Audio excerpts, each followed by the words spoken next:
तर कसं काय भावानो, स्वागत आहे तुमचं पुन्हा एका नवीन ब्लॉगमध्ये। आज आपण जाणार आहे स्वराज्याच्या विशालकाय शिलेदाराला भेट देण्यासाठी, म्हणजेच विशाळगड किल्ल्याला भेट देण्यासाठी। विशाळगड हा किल्ला कोल्हापूरच्या वायव्येस 76 किलोमीटर अंतरावर वसलेला आहे। सह्याद्री डोंगररांग आणि कोकण यांच्या सीमेवर, तसेच आंबा घाट आणि अनुस्कुरा घाट यांना वेगळ्या करणाऱ्या डोंगरावर किल्ले विशाळगड उभा आहे। आणि आता आपण येऊन पोहोचलोय ते विशाळगडच्या पायथ्याला, आणि आता इथून आपला ट्रेक चालू होणार। तर चला आपल्यासोबत विशाळगडची भटकंती करायला। विशाळगड किल्ल्याला येण्यासाठी कोल्हापूरमधून पब्लिक ट्रान्सपोर्ट अवेलेबल आहे, किंवा जर तुम्ही स्वतःचे वाहन घेऊन येणार असाल तर तुम्हाला कोल्हापूर, बांबवडे ते मलकापूर हा प्रवास करावा लागतो। तेथून पुढे गजापूरमध्ये यावं लागतं। गजापूरमध्ये आपल्याला प्रति व्यक्ती 10 रुपये कर आकारला जातो व तेथून पुढे आपल्याला विशाळगडसाठी सोडलं जातं। गडाच्या पायथ्याला गाडी पार्किंग करण्याची सोय आहे, आणि जर तुम्ही काही खाद्यपदार्थ घेणार असाल तर तेही तुम्हाला इथे मिळून जातील। आणि आता आपण चाललोय ते शिवकालीन मार्ग म्हणून आपल्याला कमान दिसलाय, आपण त्या रस्त्याने जाणार आहे। जाण्याआधी मावळे किंवा आपले महाराज वगैरे त्या रस्त्याने गेले की त्या रस्त्याने आपण विशाळगडावर जाणार आहे आता। आणि त्या साईडला तो ब्रिज आहे, इथनं पण तुम्ही जाऊ शकता। आणि आता पहिला आपल्याला लागते गडावर जाताना श्री गणेश मंदिर। इथं गणरायाची एक स्वयंभू मूर्ती आहे, तिथे दर्शन घेऊन आपण गडाला चढाईसाठी सुरुवात करू।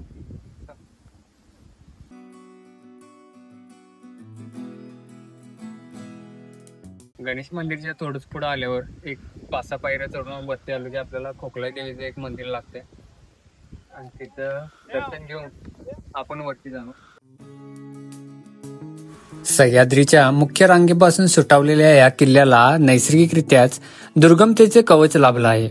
हा प्राचीन किल्ला अनुस्कुरा घाट व आंबा घाट या कोकणातील बंदरे व कोल्हापूरची बाजारपेठ यांना जोडणाऱ्या घाट मार्गावर लक्ष ठेवण्यासाठी व संरक्षणासाठी बांधला गेला। हे आपल्याला इथं गडाच्या स्टार्टिंगला एक विरगळ बघायला मिळते। हे विरगळ म्हणजे आधीच्या काळात फोटो वगैरे काढायची परंपरा म्हणजे काय हे नव्हतं, साधनं वगैरे, पण त्यावेळी ती काय करायची, दगडावर कार्विंग करायची।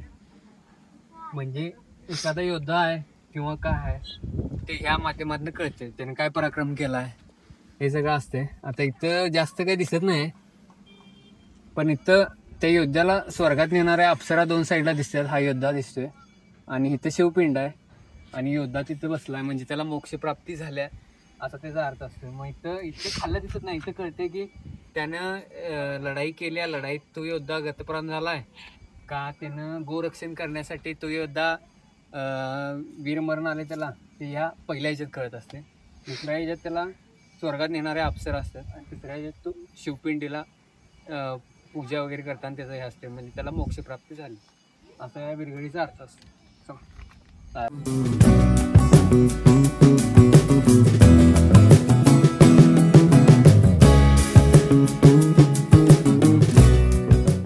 गडाची तटबंदी आपण इथे बघू शकतोय, भव्य अशी तटबंदी। परत बुरुज आपल्याला थोडे फारके दिसत आहेत, आता बाकीचं ढासळलेले आहेत, पण ह्या साईडची तटबंदी तेवढी आता शाबूत आहे।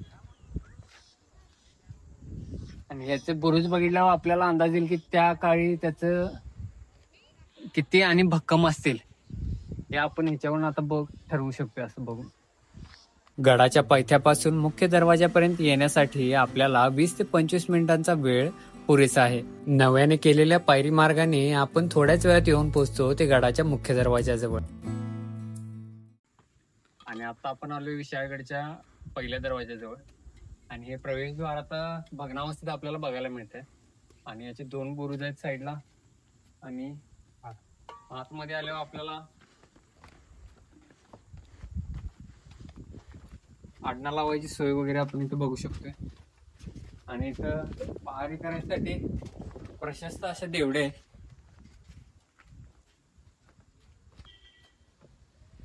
बऱ्यापैकी याला नवीन बांधकाम पण आता याच्यावर घडवून आणलंय।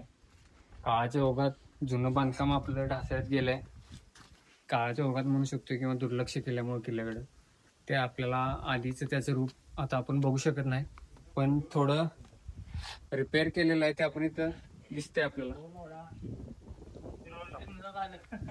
आपण आतमध्ये येतो त्यावेळी आपल्याला इथे हत्तीचं शिल्प बघायला मिळते, ते पण भग्नावस्थेत आहे। हे जुन्या काळातलं म्हणजे त्या काळातलं अत्यंत शिल्प असण्याची शक्यता आहे.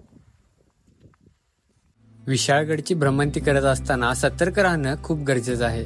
आमचा ग्रुप सतर्क होता, त्यामुळेच आम्ही या विंचवाच्या दंशापासून वाचलो. काही महिन्यांपूर्वी झालेल्या विशाळगड दंगलीतून आता गडवासीय सावरत आहेत व त्यांनी स्वच्छतेचं पालन देखील करायला सुरुवात केली आहे. याची जाणीव आपल्याला विशाळगडच्या भटकंती दरम्यान होते. मागील काही वर्षांपासून विशाळगडवर गलिच्छतेचं साम्राज्य पसरलेलं ते आता आपल्याला थोडं नाहीसं होताना दिसत आहे. अनेक शिवप्रेमी संघटना गडावर स्वच्छता मोहिमेचं आयोजन करत होत्या. त्यांच्या श्रमदानाचं सार्थक आता होताना दिसतंय. आणि आता आपण अर्ध्यावर येऊन पोहोचलोय. बाजीप्रभू देशपांडे आणि फुलाजी प्रभू देशपांडे यांची समाधी आहे. त्याचा अर्धा रस्ता आपण आतापर्यंत पार केला, पण रस्ता एवढा कन्फ्युजिंग आहे की कळतच नाही नेमकं जायचं कुठल्या दिशेनं. तरी पण वाट हुडकत आम्ही कसंपर्यंत इथे येऊन पोहोचलोय. आता जाऊया आपण समाधी बघा. आणि आता आपण येऊन पोहोचलोय ते अमृतेश्वर मंदिराजवळ. वीर बाजीप्रभू देशपांडे आणि फुलाजी प्रभू देशपांडेंच्या समाधीसाठी जेव्हा आपण येत असतो त्यावेळी रस्त्यामध्येच आपल्याला हे डाव्या बाजूला अमृतेश्वर महादेव मंदिर दिसतंय. तर हे खूप पुरातन मंदिर आहे, शिवकालीन मंदिर आहे.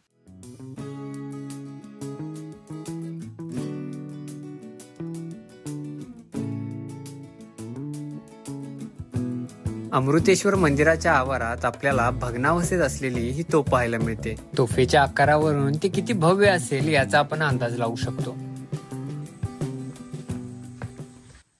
आणि आता आपण आलेलो आहे अमृतेश्वर महादेव मंदिरामध्ये. आता आपल्याला सुंदर असं शिवलिंग आपण इथं पाहू शकतोय. आणि बाहेर आपल्याला इथं कासव आणि नंदीची मूर्ती पण बघायला मिळते. साप जरा या बघू शकताय आपण. आणि आपल्याला व्हिडिओ करताना अचानक इथं साप दिसला मंदिरामध्ये. मंदिरामध्ये दिसलेला हा साप कोणत्या जातीचा आहे ते आम्हाला माहित नव्हतं, त्यामुळे लांबूनच याला शूट करून त्याला कोणतीही इजा न करता आम्ही तिथून बाहेर पडलो.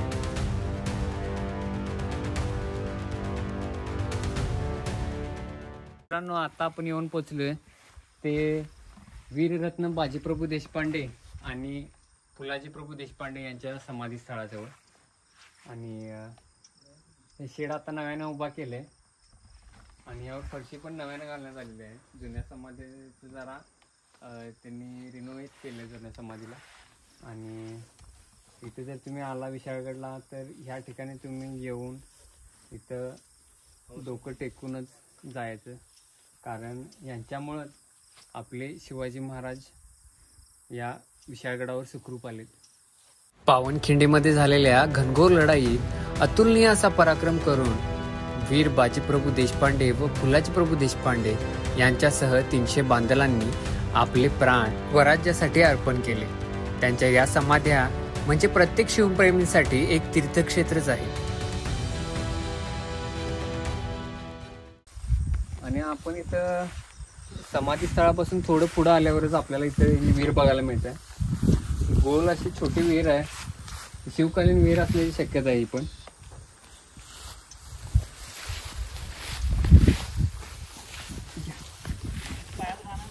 आणि त्या पहिल्या विहिरीपासून थोडं पुढं आल्यावर आपल्याला अजून एक बांधीव विहीर दिसते. ही पण गोल विहीर आहे, बांधीव अशी. बारीक बारीक पाऊस पडायला सुरुवात झाल्या, पण वातावरण एवढं छान आहे की त्याच्यामुळे आपल्याला थकवा वगैरे काय जाणवणं झालाय. आता इथे काय आहे, इथे शिवकालीन दगडी पूल आहे, तो आपण आता बघूया. आणि आपण बघू शकतो इथं शिवकालीन दगडी पूल आहे आणि इथं पाण्याचा असा पाटा केलेला आहे. गडावरलं जे पावसाळ्याच्या दिवसात ओव्हरफ्लो झालेलं पाणी वगैरे असते, विहिरी वगैरे सगळ्या तोडून भरलेलं असतं, त्यावेळी ते पाणी बाहेर पडण्यासाठी आणि गडाच्या कुठल्याही बांधकामाला इजा न होता ते पाणी बाहेर काढण्यासाठी हा आता हे स्ट्रक्चर उभा करण्यात आलेला आहे. आणि अतिशय सुंदर असं स्ट्रक्चर आहे, बघितलं तरी छान वाटतं. आणि आता आपण आसकाटातून रस्ता काढून इथे खाली आले हा पूल बघायला.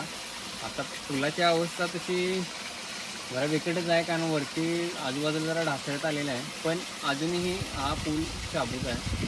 कारण त्या जे पण पूल बांधले म्हणजे शिवकाळात त्यावेळी त्यांनी लाच देऊन त्यांचं काम पास केलेलं आहे टेंडर, त्यामुळे हे पुलं अजून शाबूत आहेत. आपल्या इथलं पूल आज मानला की कधी पडेल ही गॅरंटी नाही, कधीही बांधकाम नाही.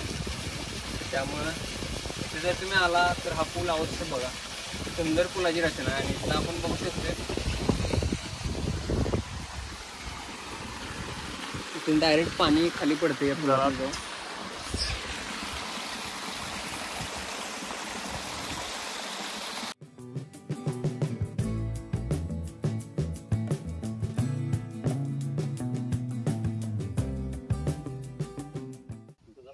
आणि आता आपण आलो विशाळगडवरल्या रुक्मिणी मंदिर आणि भगवंतेश्वर महादेव मंदिराजवळ.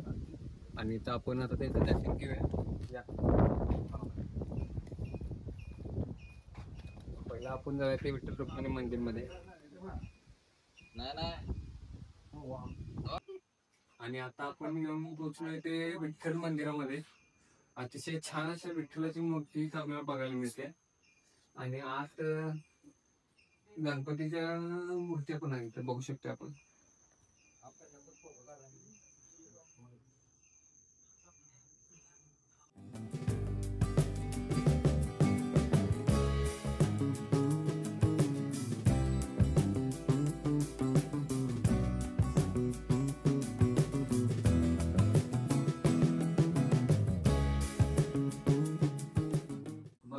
अतिशय सुंदर असं मंदिर आहे.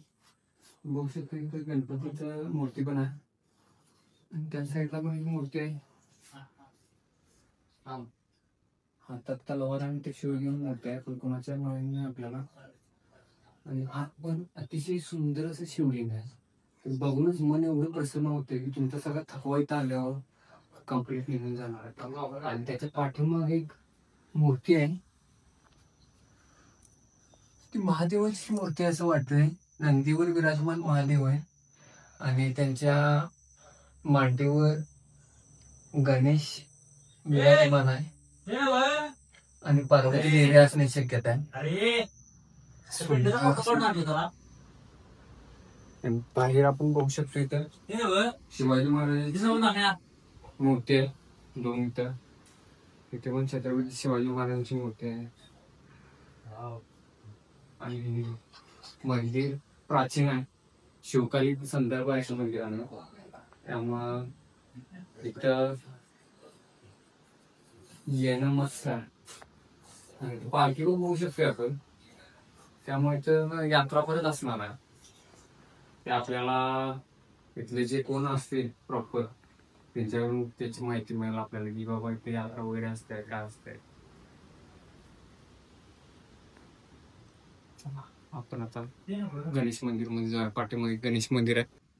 तर आपण भगवंतेश्वर मंदिर आणि विठ्ठल मंदिर बघून पुढे गणेश मंदिराजवळ येतो. आणि बाहेर गणेश मंदिरचा तिथं बोर्ड लिहिलेला आहे गणेश मंदिर आहे म्हणून. ते शेजारीच आपल्याला भग्नावस्थेत असलेले एक तोफ पण बघायला मिळते. आणि इथं एक छान असं पेंटिंग काढलेलं आहे.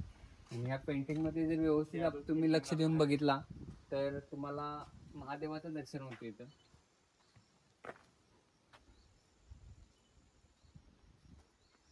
विरगळ पाहायला मिळते आणि भग्नावस्थेत असलेलं एक शिवलिंग एक पाहायला मिळते. ही विरगळ योद्ध्याची विरगळ आहे. इथं आपल्याला योद्धा दिसतोय आणि इथं शत्रू आहेत आणि त्यांच्यावर त्यांना या लढाईत त्याला वीरमरण आलंय. इथं अप्सरा त्याला स्वर्ग लोकात घेऊन जाताना दिसतात आणि इथं शिवपिंडीची पूजा करताना दिसतात. आणि आपण आत गणपतीचं मंदिर आहे, गणपतीचं दर्शन घेऊ आता.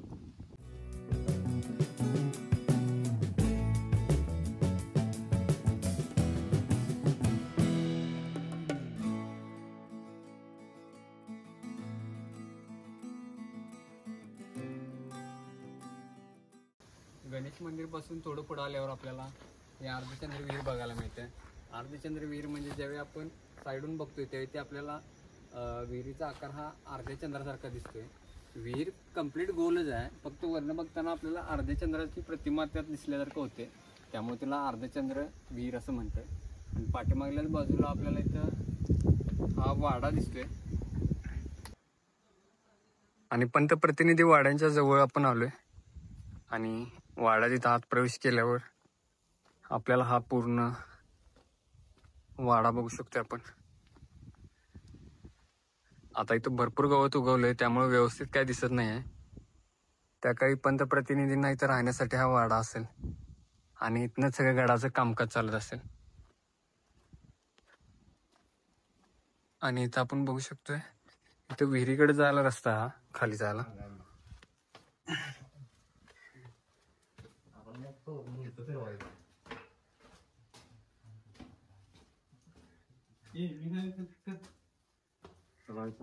आणि हा रस्ता जातोय विहिरीजवळ. काय सुंदर अशी विहीर आहे. आणि हाच तो बोललेला काय सुंदर अशी विहीर आहे. इकडे बघ आता तिकडे का बघायला.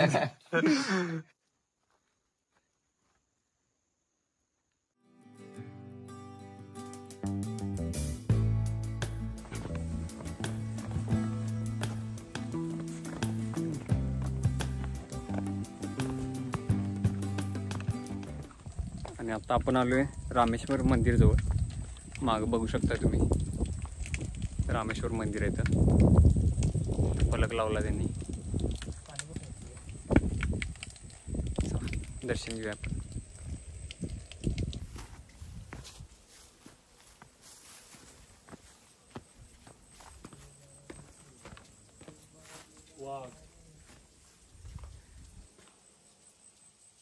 आणि इथं आपण बघू शकतोय सुंदर असं शिवलिंग आहे.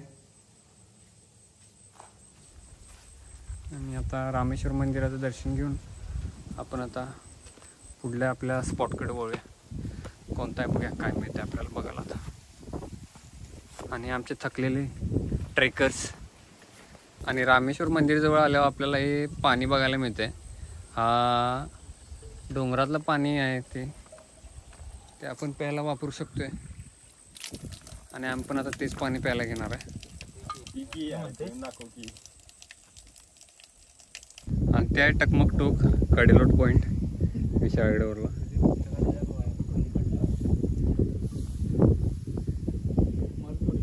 आणि तिथून आपण रामेश्वर मंदिरात दर्शन घेतले.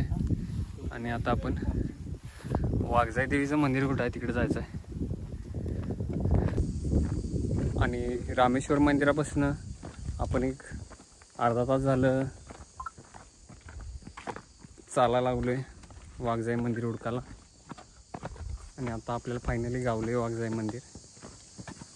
जरा दिशादर्शक फलक नसल्यामुळे इथं वास्तू शोधण्यास जरा अडचण आहे. थोड्या वेळात आपण जाऊन पोचणार आहे वाघजाई मंदिराजवळ.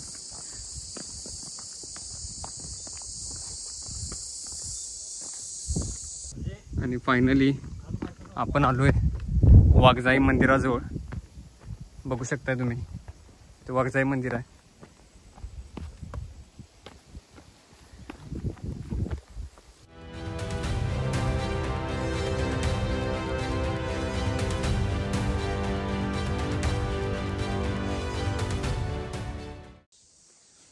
आणि आता आपण आलोय गडदेवता वाघजाई देवीच्या मंदिराजवळ. आणि मंदिरात येऊन आपण आता दर्शन घेऊन बसलोय. अतिशय छान असं मंदिर आहे. विशाळगडला आलं की वाघजाई मंदिराला तुम्ही अवश्य भेट द्यायलाच हवी. आणि हे गडाच्या दुसऱ्या टोकाला येऊन पडते. तुम्हाला इथे यायला नाही म्हटलं तर 1 तासभर लागतोय. आणि आमचा ग्रुप हा शेवटपर्यंत इथं फिरलेला हा ग्रुप आहे अखंड. आणि बघूया आणि कुठला स्पॉट आहे तो एक्सप्लोर करूया. आणि लास्टला आपल्याला मुंडा दरवाजे इथं जायचं आहे. तर चला जाऊया पुढं. आणि वाघजाई देवी मंदिराच्या पाठीमागच्या बाजूलाच आपल्याला ही भक्कम अशी तटबंदी बघायला मिळते. हे अजूनही चांगल्या अवस्थेत आपल्याला इथं बघू शकतोय. चांगल्या अवस्थेचं अजून पण ती.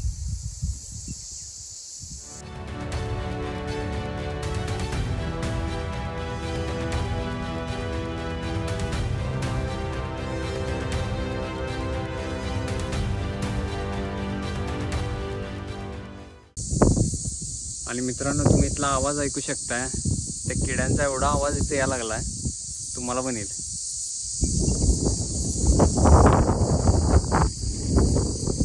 तर मित्रांनो आता आपण आलोय ते विशाळगडवरल्या कोकण दरवाजाजवळ. इथं आपल्याला हा दिशादर्शक आहे कोकण दरवाजाचा. आपण बघूया हा कोकण दरवाजा. याच्या आधी आपण तर कधी इकडं आलेलो नाही, आपण फर्स्ट टाइम इथं आलो आहे. तुम्हाला दाखवतो.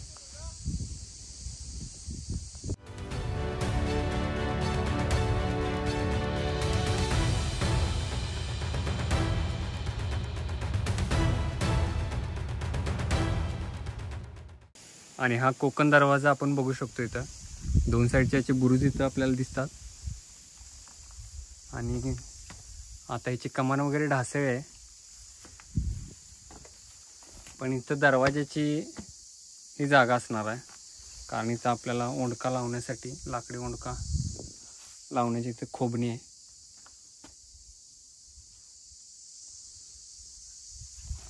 आणि इथून हा नजारा असा अप्रतिम असा नजारा दिसतोय. कोण म्हणते विशाळगडवर एवढी घाण आहे आणि हे आहे. तुम्ही जर या आपला व्हिडिओ बघून जर तुम्ही फिरला तर तुम्हाला विशाळगडचं हे सुंदर रूप बघायला मिळणार. आणि कोकण दरवाजापासून थोडा आपण खाली आलो की आपल्याला इथं ही गुहा बघायला मिळते. हा कोकण दरवाजा आहे. इथून असं खाली आलं की आपण येऊन पोचतो ते या गुहेजवळ.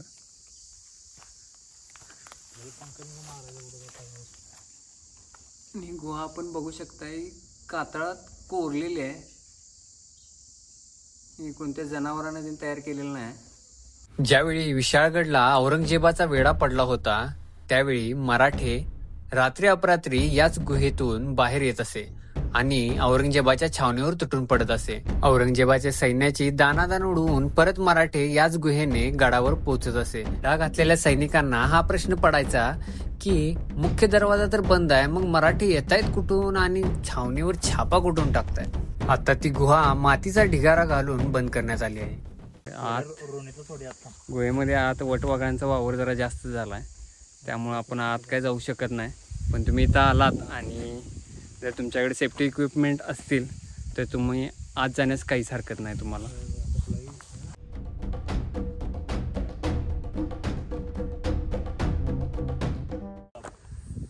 आणि आपण वाघजाई मंदिर त्यांनी बघून आलोय आता पुढं. आणि आता भाता फुलायची सुरुवात झाल्या. पब्लिक दमले सगळं आता जाममध्ये. वाघजाई मंदिर पाहून जेव्हा आपण परतीच्या प्रवासाला सुरुवात करतो तेव्हा आपल्याला पहिल्यांदा लागते महाराणी अहिल्याबाई यांची समाधी. राजाराम महाराजांचे जेव्हा सिंहगडावर निधन झाले त्यांच्या तृतीय पत्नी अंबिकाबाई या विशाळगडी वास्तव्यास होत्या. त्यांनी त्यांच्या निधनाची वार्ता ऐकली आणि त्या विशाळगडी सती गेल्या. समाधी स्थळाचे दर्शन घेऊन आपण पुढे येतो ते नरसोबा मंदिराच्या आवारात. नरसोबा मंदिराचे सुंदर असे संवर्धन करण्यात आलेले आहे. तिथं दर्शन घेऊन आपण येऊन पोचतो ते भाऊकाई देवीच्या मंदिराजवळ. भाऊकाई देवीचं दर्शन घेतल्यावर त्या मंदिराच्या आवारातच आपल्याला जतन करून ठेवलेल्या विरगळींचा एक समूह बघायला मिळतो. या विरगळींचा समूह पाहून आपण हा अंदाज लावू शकतो की विशाळगडावर आजपर्यंत किती वीर किती योद्धे घडून गेले असतील. इथूनच चालू होते ते विशाळगडावरील अतिक्रमणांची रीघ. आज ही अतिक्रमणं शासनाने जरी सील केली असली तरी अजून ती हटवण्यात आलेली नाही. मतदानाच्या प्रचारावेळी बाहेरील राज्यातील मुख्यमंत्र्यांनी येऊन कोल्हापूरकरांना जर तुम्ही आमच्या लोकप्रतिनिधींना निवडून दिलात तर तुम्हाला विशाळगड अतिक्रमण मुक्त करून देऊ असे आश्वासन दिले होते. आता त्यांचे लोकप्रतिनिधी निवडून सुद्धा आले आणि सत्तेत पण आले. आता विशाळगड कधी अतिक्रमण मुक्त होतोय याचीच वाट सगळे शिवप्रेमी पाहत आहेत. थोड्या वेळात आपण येऊन पोहोचतो ते मलिक रेहान दर्ग्याच्या चौकामध्ये. डौलाने फडकणाऱ्या भगव्या ध्वजाच्या समोरच आपल्याला विशाळगडवरील स्वागत कमान पाहण्यास मिळते. त्या स्वागत कमानीपासून थोडे अंतर पुढे चालत गेल्यास विशाळगडवरील श्रीराम मंदिराच्या आवारात जाऊन पोहोचतो. या मंदिरामध्ये प्रभू श्रीराम, सीता माता आणि लक्ष्मणांच्या सुरेख अशा मूर्ती आपल्याला बघायला मिळतात.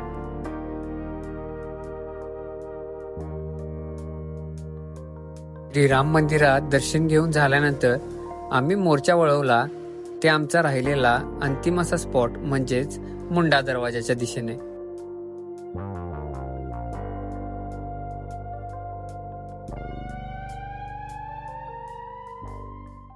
आणि थोड्याच वेळात आपण येऊन पोहोचतो ते मुंडा दरवाजाजवळ. विशाळगडावर सध्या सुस्थितीत असणारा हा एकमेव दरवाजा आहे.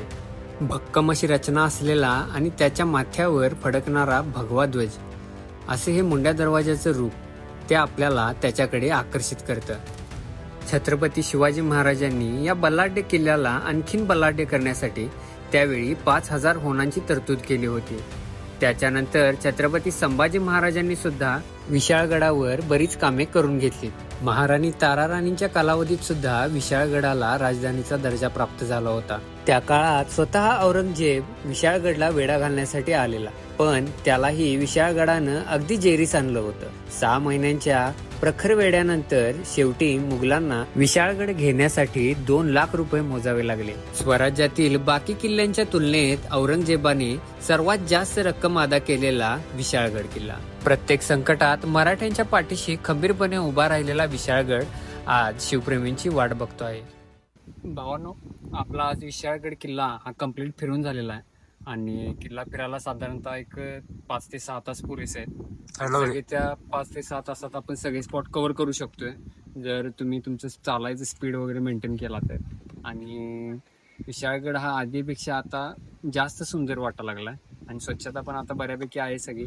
तरी तुम्ही पण विशाळगडला एक ना एक दिवस अवश्य भेट द्या आणि अतिशय सुंदर असा किल्ला आहे. आणि एवढं करून आता आपण हा व्लॉग इथे संपवतोय आणि आपण आता परतीच्या प्रवासाला चालू करणार आहे. कारण वाजलेले आहेत 4:30 पावणे 5 वाजलेत आणि आपल्याला 5 वाजेपर्यंत बाहेर पडायचं म्हणून सांगितलेलं आहे. बघूया आता. आणि अजून जेवलेलं नाही आपण. बघूया आता कुठं चांगला हॉटेल दिसले की जेवणार आणि घरको कल्टी मारली. तर चला भेटू पुन्हा एका नवीन ब्लॉगमध्ये. तोपर्यंत बाय. जाता जाता विशाळगड ट्रेक अविस्मरणीय करण्यासाठी भर पडली ते या सह्याद्रीतील रुबाबदार गव्याच्या दर्शनाने. सह्याद्रीतील ही जैवविविधता पाहण्यासाठी व विशाळगडचे विशालकाय रूप बघण्यासाठी तुम्ही कधी हा ट्रेकचा प्लॅन करताय ते कमेंटमध्ये नक्की कळवा. आणि व्हिडिओ आवडल्यास व्हिडिओला लाईक करा आणि आपल्या चॅनलला सबस्क्राईब करायला विसरू नका.